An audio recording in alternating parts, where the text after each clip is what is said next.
기묘한 이야기 1. 김병장. 김병장님, 짬밥 버리는 곳에 고양이들이 너무 많아졌습니다. 무슨 조치를 취해야 할 것 같습니다. 나의 재촉에도 점심을 준비하던 김병장은 아랑곳하지 않고 커다란 무쇠가마 속에 섞여 있는 야채와 돼지고기를 열심히 휘젓고 있었다. 사회에 있을 때 요리와 관련 없는 무슨 전문대를 다니다 왔다고 들었는데 어찌하여 취사병을 하고 있는지는 나도 잘 모른다. 그런데 확실한 건 그가 요리에 매우 능숙하다는 것이다. 그 거칠고 우람한 손으로 몇 가지 되지도 않는 재료로 만들어낸 요리는 항상 부대원들에게 호평을 받았다. 또한 칼질까지 예술이다. 태어나서 과도로 사과 껍질을 5초 만에 매끈하게 벗겨내는 사람은 처음 보았다. 왼손으로 사과의 위아래 오목한 곳을 잡고 조금씩 돌리며 오른손으로 과도를 사과 표면에 가져간 후 요동치는 찌진기의 바늘처럼 과도를 사정없이 좌우로 왕복 운동시키더니 사과 모양을 잃지 않고 그대로 껍질을 벗겨내는 것이다. 실로 마술에 가까웠다.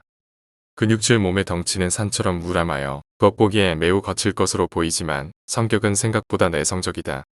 그러나 한번 성질을 냈다 하면 부대 전체가 뒤집어질 정도로 파괴력이 컸다. 상병 때 고참을 패서 군기 교육대에 갔다 온 적도 있다. 김병장은 순간적인 분노를 억제하지 못하는 것 같았다. 내가 본 것 중 하나는 식판 정리를 하던 후임병이 말귀를 잘 알아듣지 못하자 도마질을 하고 있던 칼을 집어 던져버린 적도 있다. 그 무시무시한 정육점에서나 쓰는 무쇠칼이 연신내전을 거듭하며 후임병 옆을 스쳐 취서장 벽에 박혀버렸다.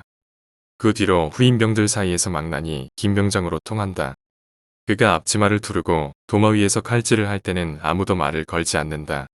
그리고 그가 무슨 명령을 내릴까 조마조마하여 지켜보게 되고 최대한 심기를 건드리지 않기 위해 노력한다. 그 누구도 자신의 몸속에 금속 성분이 들어오는 걸 원치 않기 때문이다. 고양이가 눈에 띄게 불었음을 보고한 나는 김병장의 대답을 기다리며 우두커니 서 있었다. 이제 막 일병을 단 내가 그에게 대답을 독촉할 수 없지 않은가. 그것도 머리 짧은 망나니한테. 얼마나 많은데. 방금 보고 온 것만 해도 대여섯 마리는 되는 것 같습니다. 그제야 김병장은 삽자루 같은 주걱질을 멈추었다. 시발 어디 고양이 분향소로도 있는 거요? 왜 이렇게 자꾸 늘어나는 거요? 어떡합니까? 김병장님. 어떡하긴 어떡해? 약을 놓든 덫을 놓든 해야지. 아 시발 바빠 죽겠는데 별게 다 신경 쓰이게 만드네. 김병장은 나에게 손가락을 까딱거리며 명령했다. 너 이것 좀 적고 있어. 나가서 확인 좀 해보게. 김병장은 나에게 삽자루 같은 커다란 주걱을 넘겨주고 취서장을 나섰다. 나는 심기가 불편했다. 고양이들 입장에서 김병장은 저승사자나 마찬가지였다. 잔반통에 서성거린다는 이유만으로 지금까지 김병장에게 죽어간 고양이가 4~5마리나 된다. 그것도 그냥 죽인 것이 아니다. 한 번은 고양이를 목매달아 밤새 두들겨 패서 죽인 적도 있고 한 번은 끔찍하게 목을 잘라버린 적도 있다. 그 중에 가장 끔찍했던 것은 덫에 걸려 화동거리는 고양이에게 기름을 붓고 불을 질렀던 때다. 그 역겨운 냄새의 기억이 아직도 뇌리에서 사라지지 않는다. 그럼에도 고양이 수는 줄어들지 않았다. 오히려 매일같이 늘어가는 듯 보였다. 나는 그가 넘겨준 주걱을 받아들고 거대한 가마솥에서 익어가는 재료들을 열심히 휘저었다. 몇 번을 적고 나서야 그가 얼마나 힘이 장사인지 깨달았다. 마치 거의 굳어가는 콘크리트 반죽을 삽으로 휘젓는 기분이었다. 게다가 올라오는 열기가 숨구멍을 틀어막는 것 같았다. 나는 취사병이 아니다. 우리 부대 취사병은 공식적으로 김병장 하나뿐이고 나머지는 소대별로 돌아가며 일주일 동안 그의 일을 도와주는 도우미일 뿐이다. 이번 주는 내가 김병장과 함께해야 한다. 모든 요리는 김병장이 하며 그 외 설거지 같은 소소한 치닥거리만 내가 하게 된다. 점점 배식 시간이 다가오는데 김병장이 들어오지 않았다. 괜히 불안했다. 고양이를 잡아 죽이고 내장이라도 꺼내 취서장으로 들어올 것만 같았다. 두려움 반, 걱정 반 나는 가스불을 끄고 취서장 밖으로 했다. 문을 열고 나서자 예상과 달리 물끄러미 고양이들을 바라보며 연신 담배를 빨고 있는 김병장이 눈에 들어왔다. 그의 앞에는 잔반통 주변을 서성이는 고양이들이 있었다. 그런데 고양이 수가 벌써 10마리를 넘어선 것 같았다. 마치 동족을 죽인 것에 대한 분노로 항의 시위라도 온 것 같았다. 나는 소리 없이 잔반통 주변을 서성이는 고양이가 거슬렸다. 솔직히 그들의 행동이 거슬리는 게 아니라 김병장에게 잡힐까봐 걱정이 되었던 것이다. 빨리 도망치라고 소리라도 지르고 싶었다. 무슨 또 험한 광경을 목격할지 몰라 나는 조마조마했다. 그러나 김병장은 고양이에게 별 관심이 없는 듯 보였다. 자세히 보니 그의 초점은 나와 같은 곳에 모아진 게 아니었다. 그가 시선을 두고 있는 방향은 그 뒤편의 어둑어둑한 숲이었다. 왠지 모를 불길한 기운이 느껴지자 나는 김병장을 재촉했다. 김병장님, 배식 시간 다가옵니다. 나의 말에도 김병장은 한 발자국도 꿈쩍하지 않았다. 시선을 숲에 고정한 채 잠시 후 김병장은 입을 열었다. 이창훈. 일병, 이창훈. 너 저 숲에 가본 적 있냐? 없습니다. 갑자기 그가 왜 이런 것을 묻는 걸까? 김병장은 잠시 담배 연기에 흡입을 멈추었다. 바람 때문인지 연기를 빨지 않았음에도 담배는 빠른 속도로 타들어가는 것 같았다. 불씨가 필터까지 접근했음에도 김병장은 모르는 것 같았다. 무엇인가 넋이 나간 사람처럼 김병장은 그곳을 향한 시선을 풀지 않았다. 기묘한 기운을 온몸을 감싸고 돌았다. 특히 눈에 띄게 그 수가 불어난 고양이가 찝찝한 기분을 더욱 돋우는 것 같았다. 나는 다시 한번 김병장을 일깨웠다. 김병장님, 배식 시간 다가옵니다. 그러나 나의 재촉에 김병장은 엉뚱한 대답으로 응수했다. 이 고양이들은 먹을 것을 찾아온 게 아냐. 예, 무슨 말씀이십니까? 도망쳐 온 거야. 뭔가를 피해서.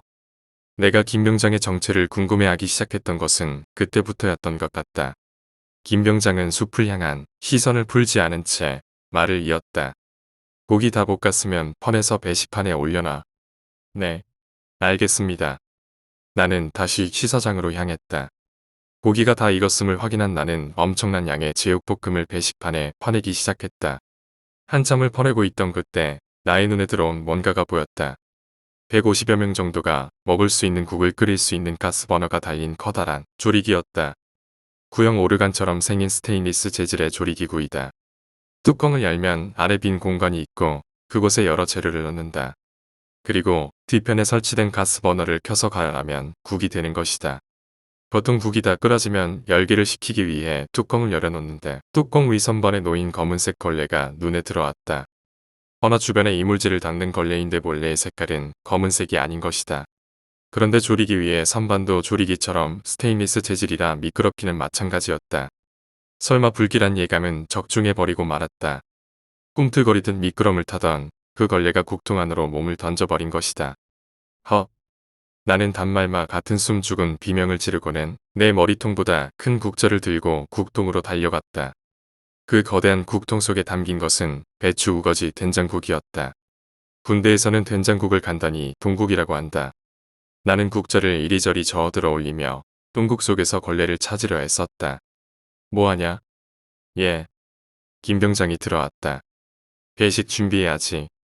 나는 놀란 가슴을 최대한 진정시키며 조용히 대답했다. 네. 알겠습니다. 우리 부대는 밥이나 반찬은 본인이 식판에 담을 수 있고 국만 취사병이 배식한다. 밥과 기타 반찬들이 배식대 위에 놓였다. 멀리서 부대원들의 군가 소리가 들려오기 시작했다. 어쩔 줄 모르며 국통 앞을 서성이는 나를 바라본 김병장이 입을 열었다. 뭐해 임마. 곧 배식 준비해야지. 네. 알겠습니다. 김병장은 하루의 일과가 끝난 사람처럼 내 뒤에 멀찌감치 의자를 가져다 놓고 거기에 앉아 담배를 하나 입에 물었다. 나는 커다란 국자를 이용해 조리기에 담긴 국을 작은 국통에 조심스럽게 퍼 담았다. 물론 건더기는 퍼올릴 수가 없었다. 만일 그 시커먼 벌레가 나오면 내 뒤통수에 그 무쇠칼이 내리꽂힐지 모르기 때문이다. 배식이 시작되었다.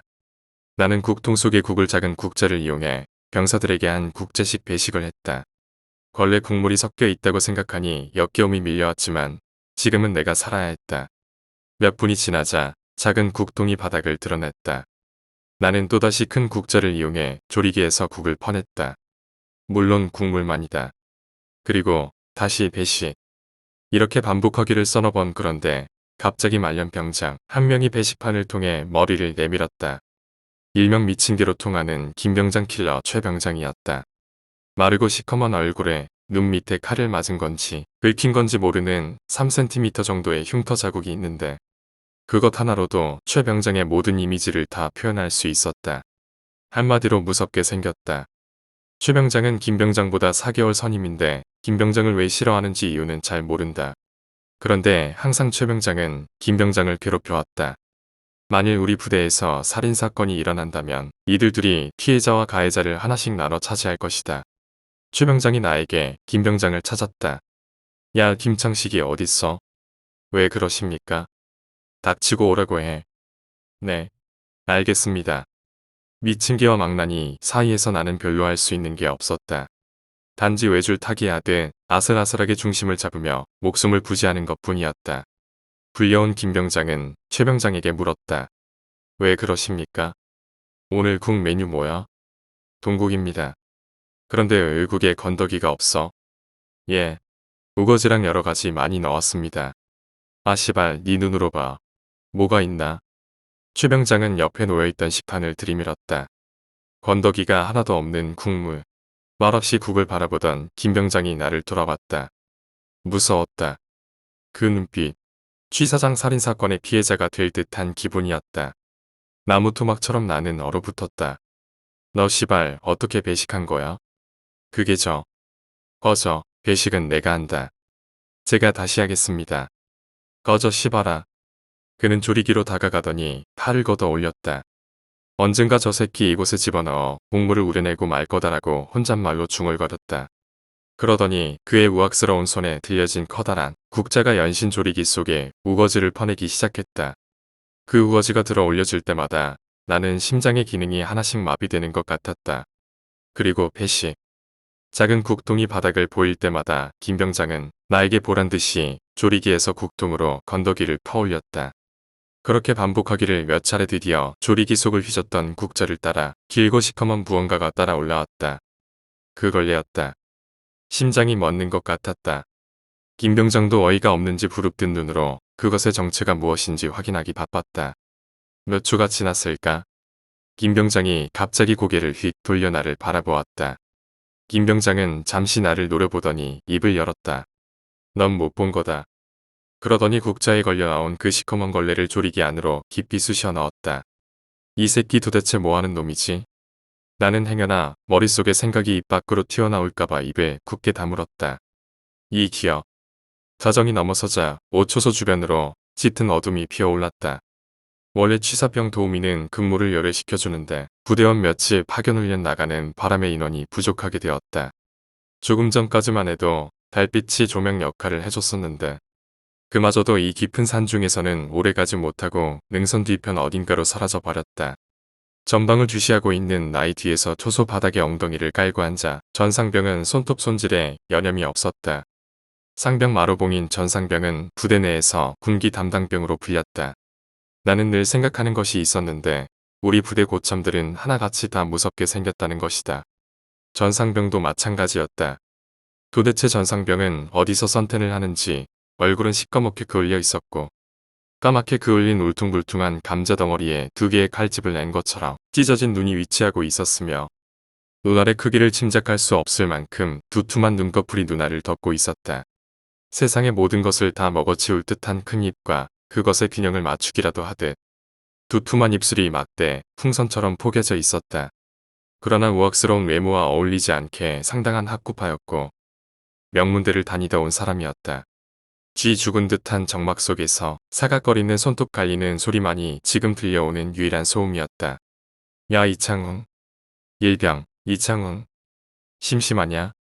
아닙니다. 주변 분위기도 그럴싸한데 내가 무서운 얘기 하나 해줄까?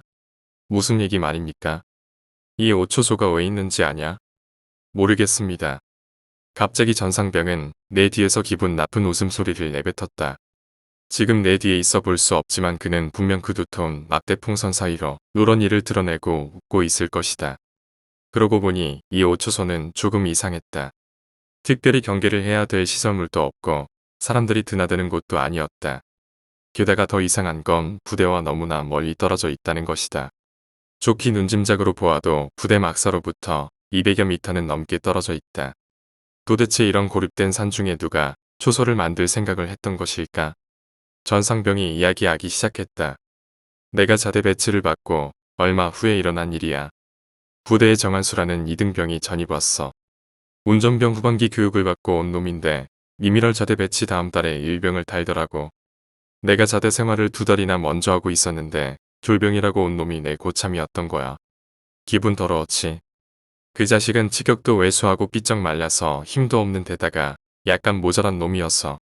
아침에 구보하면 항상 뒤처지기 일쑤였고 행군할 때도 항상 낙오됐었지. 나중엔 아예 그놈만 군장을 매지 않고 행군을 할 때도 있었다니까. 아니면 선탑 차량 운전을 했지.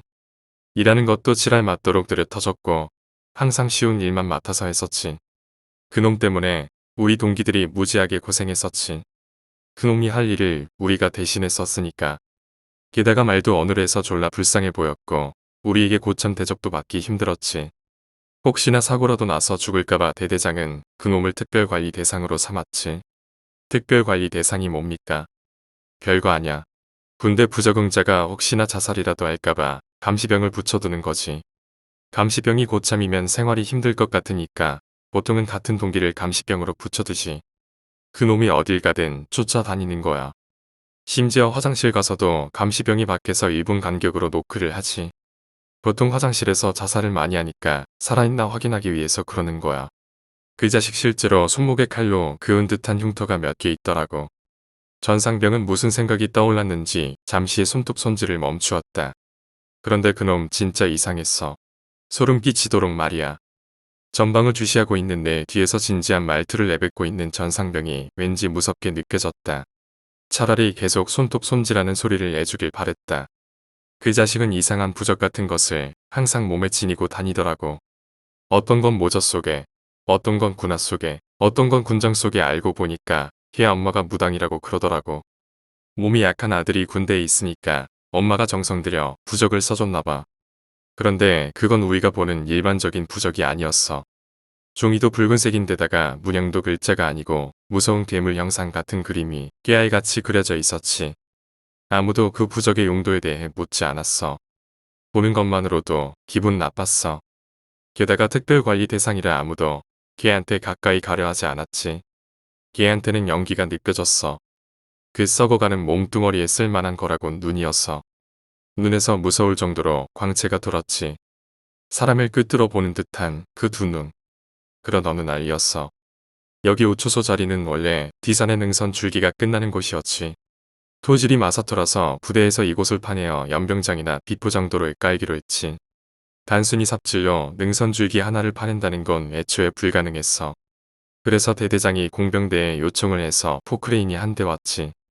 능선 줄기만 파내어주면 나머지는 우리가 삽질을 하면 됐으니까 일거리가 무지하게 많이 줄게 된 거지. 그런데 그때 정한수 일병이 같이 있었는데 포크레인이 몇 번 굴삭질을 하는 걸 보더니 갑자기 이상한 행동을 하는 거야. 나는 마른 침을 한번 삼키며 조용히 손목시계를 한번 들여다봤다. 12시 35분. 전상병의 얘기를 듣고 있자니 갑자기 공포스러운 기운이 주변을 감싸는 듯했다. 내 기분을 알고 있는지 모르는지 전장병을 여전히 내 뒤편에 앉아 말을 이었다. 식은땀을 뻘뻘 흘리며 휘둥그레진 눈으로 파내어진 자리를 지켜보고 있는 거야. 그러더니 갑자기 마구 괴성을 지르며 포크레인 운전병한테 멈추라고 소리를 지르는 거야. 그러고는 그 허약한 몸으로 미친 듯이 삽질을 하며 다시 흙을 구덩이에 쳐넣는 거야. 미친 놈 같았어. 아니 그냥 미쳤었어. 순간 우리는 혼이 빠진 것처럼 몇 초 동안 멍하니 얘 행동만을 지켜보고만 있었지. 그리고 잠시 후 우리는 형사과 범죄자를 체포하듯이 팔을 뒤로 잡아챈 다음 바닥에 눕혀 그를 제압했지. 왜 그랬답니까? 나는 이미 전상병의 분위기에 동화되어 가고 있었다. 나의 물음에 전상병은 잠시 말을 멈추었다. 그러고는 부스럭거리는 소리를 내더니 자리에서 일어서는 듯했다. 왠지 모를 불안감에 휩싸여 전방을 주시하고 있는 나의 옆으로 다가가 조용히 입을 열었다. 이미 시발 구덩이에서 귀신이 나온대. 그것도 그냥 나오는 게 아니라 쏟아져 나오고 있대. 갑자기 싸늘한 기운이 내 척추선을 따라 흘러내렸다. 나는 긴 숨을 한번 되새기며 그에게 물었다. 그러면 그 구덩이 자리가 이곳입니까? 나는 질문을 던져놓고 조심스럽게 곁눈질로 전상병의 얼굴을 살폈다. 전상병은 내 옆에 바른 자세로 서서 전방을 주시하고 있었다. 오랜 시간이 지난 일인데도 전상병은 그때 그 기억으로부터 벗어나지 못한 듯 보였다. 나는 궁금해 미칠 것 같았지만 전상병은 나를 무시한 채 말을 이었다. 다른 놈이 그런 얘기를 했다면 무시하고 넘어갔을지도 몰라.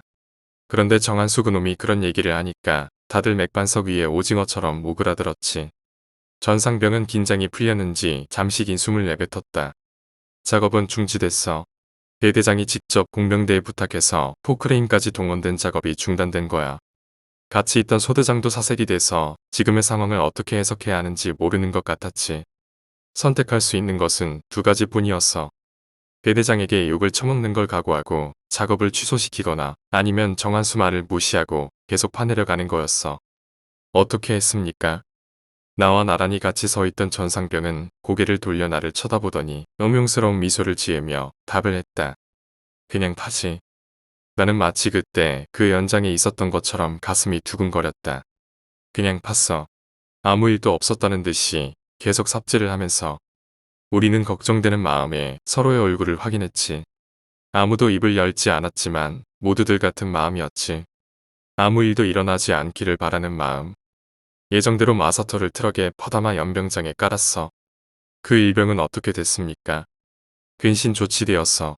외부 활동은 금지되었고 부대 내에서 하루 종일 청소하고 밤에는 반성문을 썼지. 감시는 더더욱 심해졌고 심지어 근무도 열흘되었어. 그런데 그 뒤로 그놈의 행동이 이상했어. 누구에게 쫓기는 사람처럼 자꾸 주변을 살피며 불안해하는 거야. 장난이라고 보기에는 너무 진지했어. 진짜로 누군가에게 위협을 당하는 사람 같았다니까. 내가 지금 이 이야기를 왜 들어야 하는지 모르겠지만 나는 전상병을 말을 멈추게 할 권한이 없었다. 지금 여기저기서 수많은 손들 이 나를 쓰다듬는 것 같은 한기가 온몸에 퍼지고 있었다. 그런 어느 날이었어. 부대에 회식이 있던 날이었지. 돼지를 한 마리 잡았는데 보통 맛있는 부위는 대대장이나 중대장에게 건네지고 나머지를 부대원들이 먹게 되지. 보통 썰어서 구워 먹거나 제육볶음으로 해먹는데 그때 취사병이 제안을 하나 하는 거야. 통째로 쇠봉을 박아서 바비큐로 구워 먹자는 거야. 부대원들은 우린 흔쾌히 승낙했지. 그때 고참들이 졸병들에게 부를 때 장작거리를 주워오라는 거야. 그래서 나를 포함해서 몇 명이 저녁 7시가 넘을 무렵 어둑어둑한 산속으로 나무 쪼가리를 주우러 갔지. 산에 들어서기 전에는 별로 어둡지 않았는데 산속으로 들어가니까 제법 많이 어두워지더라고. 그런데 전상병은 뭐가 두려운지 다시 한번 긴 숨을 내뱉었다. 며칠 전 비가 많이 내려서 적당한 장작거리를 찾기는 쉽지 않았어. 그런데 날이 더 어두워질 것 같으니까 우리는 눈에 띄는 대로 장작거리를 열심히 포대자루에 주워 담았어. 나무 쪼가리가 많은 곳이 있길래 정신없이 한참을 주웠지. 그런데 줍다 보니까 그 자리가 얼마 전 정한수 일병이 소동을 벌이던 곳이었어. 졸라 소름 끼치더라고. 그래서 우리는 얼른 작업을 멈추고 포대자루를 짊어지고 내려왔지. 모두들 우리가 오기만을 기다리더라고. 그런데 말이야. 전상병의 긴장감도는 말에 나도 모르게 마른 짐을 넘기고 있었다. 포대자루를 뒤집어 쏟아내는 순간 우리는 모두 나자빠졌지. 뭐 때문에 말입니까? 시발 우리가 주워온 게 나무가 아니었어. 까맣게 색바랜 뼈였어. 예, 뼈 말입니까? 뼈를 나무인 줄 알고 주웠단 말입니까? 몰라. 시발 다들 나무라고 생각하고 주워왔는데 뼈였어. 우리는 심장이 멎는 듯했어. 크기나 모양으로 봐서 동물의 뼈가 아니었어. 누가 봐도 사람 뼈였어. 나하고 같이 주웠던 홍상병은 부서진 골반뼈까지 주워왔더라고. 전상병은 아직도 그때의 기억이 괴로운지 헬멧을 벗어 머리를 한번 쓰다듬었다. 회식은 물 건너갔지. 혹시나 그 자리가 무연고 무덤일지 몰라서 날이 밝자마자 군청에 신고를 했지. 군청 직원들과 경찰들이 그 구덩이를 둘러쌌지. 여기저기 증거 사진을 찍더니만 군청 직원 얘기로는 거기가 신고된 무덤 자리가 아니라고 하더군. 군청에서 뼈를 모두 수거해갔어. 상당히 많은 뼈가 나왔어. 포대자루로 5포대 이상은 나온 것 같았어. 군청 차량이 멀어져 가는 것을 보고 있는 부대원들은 한결같이 같은 생각을 하고 있었지. 정한수 그 자식이 한 말이 떠올랐던 거야. 전상병은 다시 한번 자신의 머리를 쓰다듬었다. 그런데 시발 나를 진짜로 무섭게 만든 건 그게 아니었어. 전상병만큼이나 내 머릿속은 욕설로 가득했다. 이미 시발 오늘 제대로 걸렸네. 정한수. 시간이 너무나도 더디게 가는 것 같았다. 그러나 전상병의 얘기는 얼음장처럼 차갑고 고통스러웠지만 멈출 수 없는 중독성을 가지고 있었다. 나는 이미 그의 얘기에 깊이 빠져들어 있었다. 귀신을 보는 특별관리 대상 정한수한테 우리는 감히 가까이 갈 엄두가 나지 않았지. 심지어 그놈 동기인 감시병조차 옆에 있길 꺼려했으니까. 그런데 진짜로 무서웠다는 게 뭡니까? 내겼는지를 눈치챘는지 전상병은 고개를 돌려 다시 전방을 주시했다. 어느 날 정한수와 내가 보급창고 정리 작업을 하게 되었지. 감시병이 면회를 나가서 대신 내가 대타로 있게 된 거야. 난 그놈과 같은 공간 안에서 뭔가를 하고 있다는 게 너무 무서웠어. 보급창고 안에는 야전삽부터 시작해서 마음만 먹으면 당장이라도 얼마든지 사람을 때려 죽일 수 있는 기구들이 가득했거든. 내가 흠칫거리며 눈치를 보고 있다는 사실을 알아챘는지 정한수가 나에게 말을 걸더라고. 자기를 무서워하지 말래. 전상병은 잠시 자신의 이마를 극적거렸다. 안 무서워하게 생겼냐? 그건지 생각이고. 나는 그놈이 옆에 있다는 것 자체만으로도 귀신들과 댄스 파티를 하는 것 같아 미칠 것 같았지. 오참만 아니었으면 온몸에 테이프를 칭칭 감아놓고 돌아다니지 못하게 어디다 묶어놓고 싶었다니까. 정한수가 내게 안도감을 주려는 것 같자 불현듯 나는 묻고 싶은 게 하나 생겼지. 뭘 말입니까? 정말로 귀신을 볼 줄 아냐고. 그런데 정한수가 식웃음을 짓는 거야. 아시발 사람이 웃음을 짓고 있는데 그렇게 무서운 표정은 처음이었다니까. 해골처럼 마른 얼굴에 늘 두려움의 표정을 짓던 사람이 갑자기 미소를 지으니까 야전삽을 쥐고 있는 내 오른손에 힘이 들어가더라. 나는 마치 전상병과 함께 그때 그 보급창고에 있는 듯한 착각이 들 정도로 소름이 돋았다. 그러더니 갑자기 웃음 짓던 표정을 없애더니만 정한수가 입을 여는 거야. 자신의 몸이 허약한 건 귀신이 잘 붙는 몸이라 그런다는군. 그래서 자기 어머니가 무당이니까 굿도 해보고 부적도 써보고 그랬다나 봐. 그런데 아무 소용이 없었고 귀신은 자기 방 드나들 듯이 계속 몸속에 들락거렸대. 몸이 죽을 만큼 쇠약해졌는데도 병원에서는 원인을 찾지 못해 입대 신검에서도 2급이 나와서 현역 판정 난 거래. 그러던 어느 날 정한수 어머니가 자신을 신내림해준 영험한 무당을 찾아가 아들 얘기를 했더니 그 무당도 그러더래. 귀신을 떼어내면 아들이 죽는다고. 귀신을 떼어내서 죽는 게 아니라 빈자리가 생기면 더욱 강한 귀신이 붙어서 죽을 거라는 거야. 그 무당은 고양이의 피를 바른 종이에 기분 나쁜 형상의 그림을 그려넣더니 정한수 어머니에게 건네더라는 거야. 그러고는 그러더래. 몸이 돌아올 때까지 몇 년간 이겨내야 할 일이 있다는 거야. 정한수 어머니가 그게 무슨 말이냐고 하니까 그 늙은 무당이 하는 말이 전상병은 갑자기 말을 멈추더니 전방을 주시하고 있던 시선을 나에게 돌렸다. 왜 그러십니까? 나의 물음에 전상병은 마저 말을 이었다. 그 늙은 무당이 하는 말이 부적을 몸에 지니는 순간부터 귀신을 보게 될 거라는 거야. 헉. 쪼그려 앉아있던 나는 그 말을 듣고는 야전삽을 손에 쥔 상태로 털썩 주저앉았어. 다리에 힘이 풀리더라고. 도대체 그 무당이 정한수에게 무슨 짓을 한 걸까 생각해봤더니 그 무당이 정한수가 살 수 있도록 선택한 방법은 귀신을 보게 해서 정한수가 귀신을 피해 다니게끔 만든 거야. 아 씨발 존나 똑똑하고 무서운 방법 아니냐. 나는 차마 전상병의 물음에 답을 할 수가 없었다. 정수리부터 꼬리뼈까지 찌릿한 전기 자극이 주어지는 듯했다. 자잘한 몇몇의 귀신들은 잘 피해 다닐 수 있었는데 그날 그 작업이 있던 날 귀신이 한꺼번에 쏟아져 나오는 것은 막을 수가 없었던 거지. 그래서 포클레인으로 작업했던 날 이후로 귀신에게 쫓겨다닌 겁니까? 아니 쫓겨다닌 게 아니라 피해 다닌 거지. 그런데 문제는 그게 아니었어. 정한수가 무서운 얘기를 하나 하는 거야. 또 무슨 말입니까? 거기서 쏟아져 나온 귀신 중 하나가 김창식 일병한테 붙었다는 거야. 김창식 일병이라면? 그래. 취사병인 김창식 병장. 난 순간 숨이 턱 막히며 온몸에 다시 한번 소름이 돋았다. 아 씨발 그 소리를 듣는 순간 오금이 다 저리더라고. 어디서 시작되었는지 모르는 싸늘한 찬바람이 능선 골짜기를 쓸며 내려가고 있었다. 너 부대에서 가장 이상해 보이는 사람이 누구냐? 대답할 수는 없었지만 사실 난 제대로 정신이 박혀있는 부대원을 본 적이 없는 것 같았다. 내 눈에 보이는 것이라곤 정신병원을 집단 탈출한 환자들 뿐이었다. 너 김창식 병장의 과거를 아냐? 모릅니다. 그 사람 칼 다루는 것 본 적 있지? 예. 김창식 일병 원래 특전사에서 특기병으로 있던 사람이야. 예. 진짜로 말입니까? 원래 특전사 요원들은 부사관들이고 행정은 보통 차출된 사병들이 하거든. 그런데 김창식 병장이 자대 배치를 받았을 때 배정 인원이 모두 다 찼었나 봐. 그래서 자리가 날 때까지 김창식 병장은 부사관들과 같이 내무반 생활을 하며 똑같이 훈련을 받았었대. 게다가 칼을 귀신처럼 잘 다뤄서 쌍칼이라는 별명까지 얻을 정도였다는 거야. 그런데 낙하산 점프에서 착지하다가 허리와 골반을 다쳤나 봐. 그래서 우리 부대로 온 거야. 그것도 취사병으로 말이야. 그때 취사병이 한 명 있었는데 그 사람이 제대하면서 김창식 병장이 취사 일을 모두 떠맡았지. 그런데 너 김창식 병장 이상한 점 발견 못했냐? 이상한 점 말입니까? 그래 임마 너도 짧은 시간이지만 김창식 병장 계속 봐왔잖아. 고양이를 무지 싫어하는 것 같습니다. 그래 고양이를 존나게 싫어해. 너도 알지? 고양이를 불태워 죽이기도 하고 어떤 때는 목을 잘라버리기도 하잖아.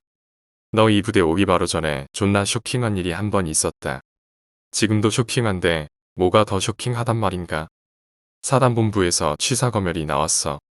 배식 메뉴가 규정을 따르고 있는지, 위생 상태가 양호한지, 식자재는 안전하게 보관되고 있는지 이런 걸 검열하는 거지. 그때가 겨울이어서 동절기에는 물을 땅에 묻어야 하거든. 취사장 뒤편에 물을 묻는 장소가 있어. 그런데 검열관이 보기에 물을 묻은 무덤이 너무 커 보이는 거야.